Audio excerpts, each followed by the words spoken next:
All right, welcome back everyone. So I got a new scan tool because my other one broke, and my previous scan tool was the X tool, and I think it was the DS5 or D5S that I had, and it was a good tool. But it finally died on me, so I ended up getting the top on, and this is the ArtiDiag900. So right now my car battery was going bad, and because of that it was affecting the electric steering as well as other components in the vehicle. And this is the scan tool that I think is going to be a pretty good scan tool for a vast majority of people, but not everyone. So let's go into diagnostics here. I did start to clear out some of the codes before I realized that I probably should have made a video. So we're going to go to European, and we're going to scroll down. Then we're gonna go to Volkswagen.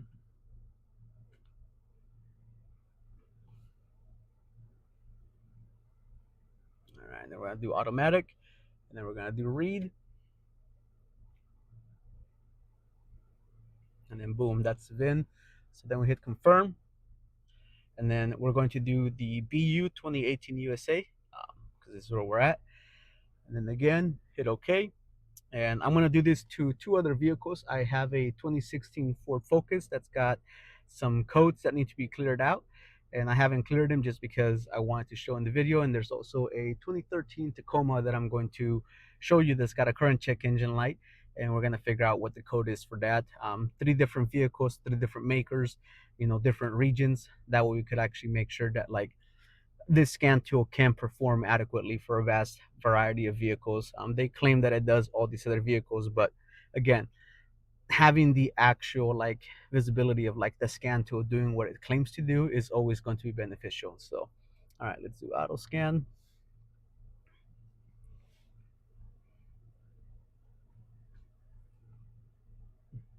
But one thing I would say is when I got this scan tool, there's a lot of people that are complaining because it has a 32 gig internal storage, but I feel like they don't read, and you can install up to 128 gig SD card in it to where all the updates go to that, and you can actually have more memory for the scan tool itself. And there's also complaints about that you have to pay $120 subscription or a certain amount, to access special functions, which I'm going to address that too. $120 for a year after your 2 years of free updates expires is going to be one of those things where like it'll pay for itself in the first job. But if you need something like this and you're just and this is not like to be disrespectful, but if you're like a DIY weekend warrior, maybe find an alternative scan tool that can actually offer what you're trying to do without having that paywall subscription after your 2 years of free updates. But if you're just doing DIY stuff and repairs for yourself here and there, like this is not a scan tool that I would recommend.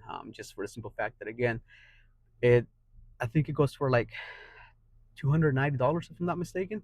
So definitely one of those things where it's not overly pricey, but definitely not something that I recommend for like someone that's just doing stuff for their own vehicles. It all again depends on your budget and your personal preference, but again, it's $120 a year. That seems like a steep price, especially if you're only using it once in a while. But as someone that does mobile mechanic and other people that actually do this as a day in day out kind of thing, it's definitely worth it in my opinion. But when you do get it out of the box, though, it does have to go through a lot of updates, and it's gonna take it about an hour to fully update. So keep that in mind whenever you get it, and you know, make sure that you connect it to a good Wi-Fi connection and that you're close enough to the router so you actually get a faster download speed the further away you are. The more you're gonna run into, but slow speeds, I should say. So let's go to one scan here. So, and again, like I said, I was already doing some of these clearing codes and programmings and stuff before. So let's go to read DTCs. So as you can see, I have invalid data received from vehicle dynamic control module, and then fuel level sensor, A circuit, range performance. Now, these aren't going to set off a check engine light by any means. But what did happen here is there was actually a few more codes, but like I said, I had cleared them out. And then I decided to be like, you know what, like I should make a video to show people what this actually does. But like I said, the battery was done in my car. This is a 2021 Volkswagen GLI, and the electric steering system started acting super stiff, which is a telltale sign that your battery is kind of dying. And then the internal lights that they have on the dash, for like the cool little light and effect, they were starting to like not turn on. So that's another indicator the battery was going bad. But in doing so, it does throw these codes as well, because it starts to like shut components down and make it to where it's not as efficient.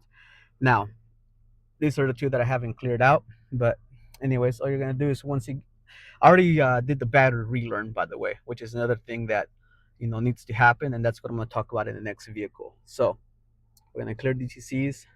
Yeah, ignition on, engine off. So I'm gonna turn this off real quick and then just turn the ignition back on. Um, and then we're gonna hit yes. No trouble codes. Okay.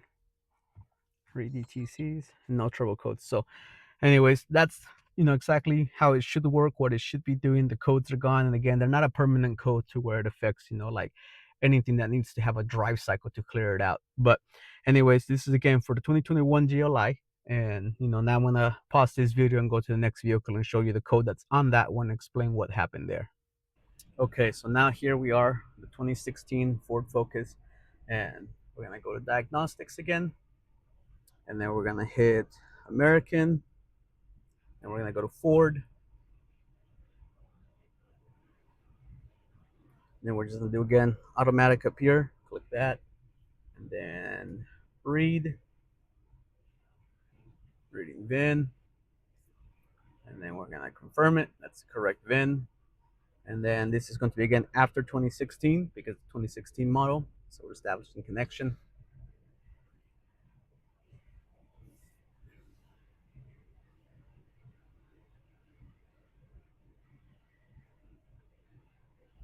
So all the information is there. Confirm. And now we're gonna hit. Uh, Here we go. It's hold on. Yeah, no Canada, no North America. Okay, so we're gonna hit no Canada because we're definitely in North America. So and then we're gonna hit yes Mexico here because it is made and manufactured in Mexico, or for most of it. So and then US, as you can tell. So gotta be a little knowledgeable where the cars are made too. So and then again auto scan, and then we're gonna go to unscanned here, and then read DTCs, and then retrieve codes.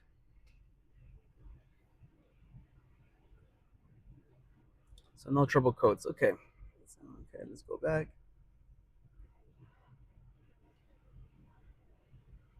Let's hit no on that. We're not trying to do that. So let's go back. So let's go. Okay, well, I think I messed up when I was doing this earlier because I was trying not to clear the TC. But anyways, it worked on this 2016 Ford Focus, and apparently I accidentally already cleared the code, even though I wasn't trying to. That would show you guys that it worked. But the DTC that I had on here was, again, it had a low voltage reading when it came to the steering. And what had happened there was similar thing to what happened in my 2021. The customer had the battery installed on here, and had that code on there, and it was because the battery wasn't like programmed for the vehicle. So I ended up reprogramming that, and it had the DTC. But now that I came back to try and re-engage it, it obviously cleared it because the battery had been relearned. But it did work on the 2016 Ford Focus. So this is the other one that I have, and now I'm going to go over to the Tacoma that has a check engine light, and we're going to see what that one's about. Gonna see what kind of repairs or diagnostics testing I need to be doing for that one. Customer brought that one over, so we'll check that out in a minute. Okay, so here we are in the Tacoma now, and as you can see, we have a check engine light and a traction control one. So dongle is hooked up already, and let's go back here, home, diagnostics. Then we're gonna go to Asian, and then we're gonna scroll down to Toyota. Let's go with this one. I'm not sure which one it is, but we'll figure it out together. So, and then we're gonna go automatic, and then we're gonna go to read.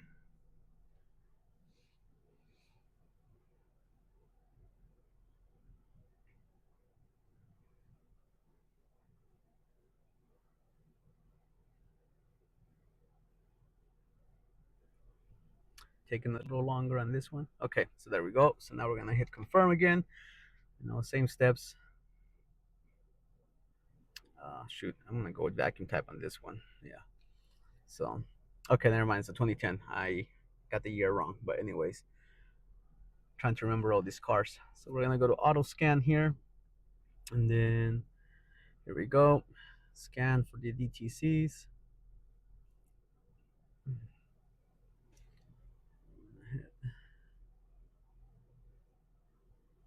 Okay. So then we're gonna go to read DTCs. Okay, so here we go. Got P0430 on everything here. So catalytic system efficiency below threshold, bank 2. So probably something to do with the oxygen sensor on that, bank 2 system. And, you know, probably end up replacing it, and obviously I'm going to test it just to make sure it is that and that we don't have some sort of like short or open, happening, before that. But this is what's going on with this vehicle. And as you can see, I'm not going to clear the codes in this one because got to make that repair first before anything. But we have this information and you're able to, get all this stuff right here and, establishing communication with the vehicle here. Let's see. Trying to gather this data here. So here you go. It does give you live data as well. So tells you everything, engine RPM says it's, 2043 RPM. Seems a little off, but maybe that's just that gauge being super old and not functioning properly. But let's give it some gas.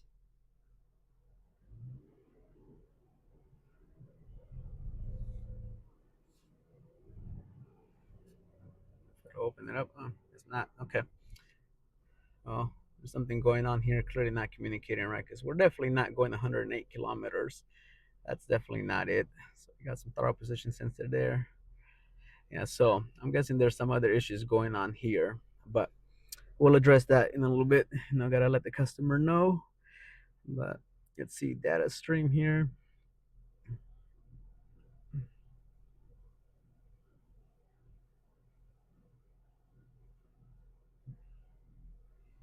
There we go. So here we go. That's much better. So I don't know what's going on with that other information, but here we go. Engine speed is technically RPM, so 826, and there's the gauge. Now let's give it some gas. And there we go. See it climbing. So I'm not sure what that other screen was doing, but obviously there's no issues there. We're actually getting some stuff here. Throttle position sensor. Okay, there we go. So much better information here. And then distance from DTC cleared. So it's already been cleared already. So this is in kilometers, but I'm going to switch that to miles if I can. So unit. Okay, I'm gonna figure out how to change the units to miles and stuff. But anyways, here we got the voltage as well, and it also shows you down there the voltage, which is 13.78.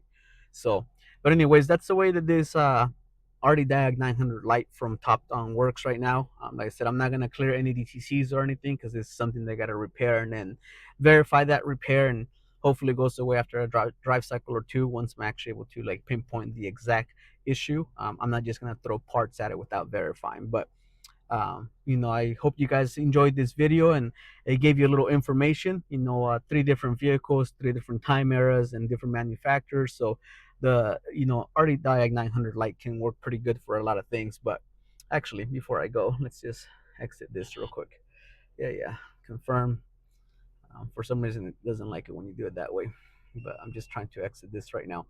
So you do have some stuff here. So if you go to maintenance, you do get some functions. You get, oil resets, throttle, EPB, steering, ABS, and then your BMS, airbag, and DPF. But one thing that I will say is, you only get these special functions here. And this was a good enough, scan tool for me to utilize because again, being a mobile mechanic, there are certain jobs that I'm not going to do, and it's okay saying no to customers, and it's not from like not being able to do it as much as just not having all the equipment that you would need to be able to do certain repairs. And could I do it? Absolutely, but I just don't want to like invest myself in things like that. Some other guy might have way better equipment than me, and that's okay. I'm gonna stick to what I'm comfortable with and what I know I can and can't do, and I'm not gonna overexert myself just for trying to make an extra buck or two. But anyways, this is the review for this one. I'm gonna do the back side of it here real quick. So It is a Bluetooth one, and you get up to 100 feet, I believe, of connection. But obviously, stay close to the vehicle. You do get a camera and all that, and you can take pictures with it. Let me open this up right here. Set this over here real quick. So let's go home, and then you have actual Chrome, and then you can go to your files and settings, and you can watch YouTube videos here if you need to, to like reference whatever you may need. Like if you're unsure of a repair that you're trying to do, you can always go from the scan tool itself without having to navigate back and forth between a lot of things. But anyways, this is this, like I said, the ArtiDiag900 from Top Don, and I think it goes for like 290. Price ranges differently. Check Amazon and AutoZone and all your vendors because they do carry it, through various vendors. But I hope that this was an insightful video for everybody. I hope that showing you 3 different vehicles was able to kind of like maybe bring you a little bit of peace of mind when it comes to this scan tool. Now, you can do some bi-directional stuff with this one, but you can't do everything that the professional one can do, obviously. So understand that this scan tool does have limitations, but again, this one works good enough for like the repairs and the things that I normally do on a day-to-day basis. It's not often that I get a call from a customer that needs a transmission relearn. I've maybe gotten like that phone call like 2 or 3 times, but again, it all depends on the region you work in, the clientele that's around that area, and it's going to vary, from sector to sector, depending on where you're at and what you are comfortable doing and want to actually do. So I can admit that I am not the greatest at understanding how to like relearn a transmission, so I'm not going to go down that rabbit hole. Like if anybody claims that they know everything, they clearly don't, and they're just letting their ego speak for themselves. But anyways, I hope that this video was great. I hope that you guys were able to, like understand how this system works. I might be doing future videos on this one whenever I work on customers' cars and I do need to do like a steering relearn or retracting the electronic parking brake system to see how it functions, and how quick it actually activates. But anyways, if you guys have any questions, make sure to leave them down in the comments below and I'll do my best to answer them. But aside from that, I hope you guys have a good rest of your day.